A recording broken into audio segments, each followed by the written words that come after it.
Омар халифа сол кісінің дәуірінде Қудыс шаһарында,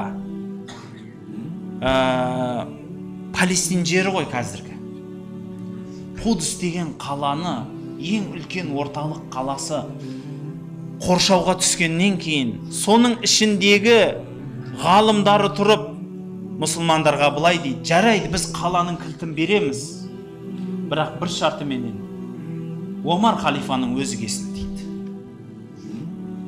Омардың өзі келеді алдарына.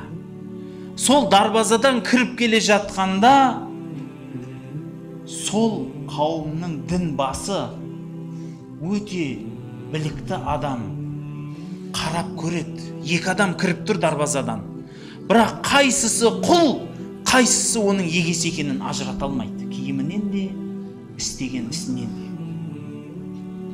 Екеуіне қарап тұрады да, мынау нағыз пайғамбардың мектебі дейді. Мынау кісі қайсысы Омар болса да, соған кілтті беріңдер дейді. Бұл қиянат қылмайды. Бұл шын пайғамбардың мектебін көрген адам дейді. Түсінесіз бе, білім егесі қандай? Немесе Абдулла ибн Хузафа деген сахаба болған, пайғамбарымыз көзі кетіп қалғаннан кейін, дәл сол Омар халифаның заманында Абдулла ибн Хузафа деген кісі тұтқынға түсіп қалады Рим империясына, Визант империясына. Сол византиялықтармен соғысып жатқан шамада. Сонда сол тұтқынға түскендердің ішіне бір-ақ сахаба екен. Бір ғана сахаба. Сонда бұл мына пайғамбардың көзін көрген деген сөз сол жердің қолбасшысына жетуіменен, қолбасшы оның алдына алдырады. О кісіменен әбден сұхбаттас болып, анау кісінің сөздеріне, мінезіне, жүріс-тұрысына, батылдығына бәріне қызығады ғой. Неге? Өйткені пайғамбар тәрбиелеген адамды көріп тұр да. Білімді адам, ол патша, сол жердің патшасы. Анау адамды сыншы ғой, көрді да түсінді да, мынау тегін адам емес. Мынау пайғамбардың мектебін көріп өткен адам, қара жаяу емес бұл. Сол үшін айтты: сен дініңді таста. Дініңді тастасаң, мен саған жарты патшалығымды берем, ал қалған жарты патшалықта екеуміз серік боламыз. Ойласаңшы. Бірақ сен менің досым болып жанымда жүрші деді. Бұны қайтара алмады, қанша қинаса да, басқа қылса да, ең ақыры үлкен қазанға май салдырып, қайнатып, сақырлатып, мұсылмандарды алып келіп лақтырып жатады. Мынаны да бірге лақтырыңдар деп. Сол кезде барып жылайды анау сахаба. Сонда күледі: сындырдым ғой мен.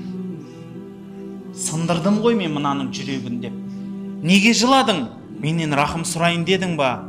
Қорықтың ба дегенде, жоқ. Мынау жігіттер менен жәннатқа озып кетіп жатқанына қызғанышпен жыладым дейді. Жәннатқа озып кетіп жатыр мынау жігіттер менен. Алла Құдай маған шашымның көптігіндей жан бергенде, әрбір тал шашым жаным болса, сол жанның әрбірін осылай өл деп айтар едім деген. Содан анау кісінің риза болғандығынан таң қалып, екі қолы салбыраған күйінде: бір өтінішім бар дейді. Маңдайымды сүй, мен сені азат етемін дейді. Сонда әлгі кісі айтады: егер сен бүкіл осы жердегі мұсылмандарды азат қылатын болсаң, мен сенің маңдайыңды сүйемін дейді. Бүкіл мұсылмандарды азат етеді.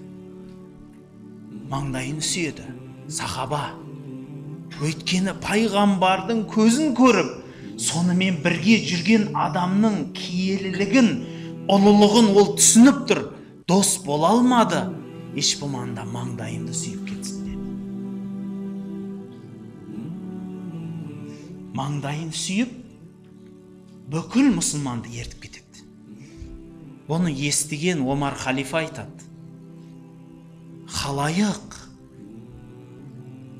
бүкіл исі мұсылманның әрбірі осы Абдулланың маңдайын сүю фарыз болады деп айтады. Өйткені шын пайғамбардың мектебін көрсетіп, дұшпанның алдында тізесін бүкпей, нағыз пайғамбардың тәлімін жұртқа жая білді. Бұның барлығы қайдан шықты? Бұның бәрі осы Құран сөзіндегі мағыналардан шығып келе жатыр, бауырлар. Кәпірлер, солардың ішіндегі ғалымдар мынау Құранның айтылғанын шын Алладан екенін біледі екен. Егер жүрегінде нысабы болса, білімі болса, көкірегі ояу, білімі жетерлі адам Құранның аятын оқыса, басын имей қоймайды, бауыр.